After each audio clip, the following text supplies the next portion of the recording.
پیشگوشتی دو سو نازک از قسمت بیرونی واشر، جوری که به هد گروپ آسیب نزنه واشر رو بیرون میکشیم.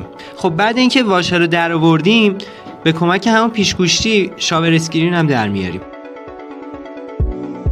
خب تو برداشت قبلی دیدین که واشر کاغذی هم در آوردیم که به اون لاتون میگن. واسه زمانی که شما واشر پلاستیکیتون رو انداختین و پورتافیلترتون تو ساعت 6 بسته نمیشه، شما این لاتوما رو میندازین که یه ذره ارتفاع واشرتون بیشتر شه که پورتافیلترتون بیشتر درگیر بشه. خب همونجوری که دیدین اول لاتوم انداختیم، بعد واشر رو از سمت نوشتا به سمت بالا میذاریم، بعدم همینجوری که میبینین شاور اسکرین رو جا میزنیم به همین راحتی.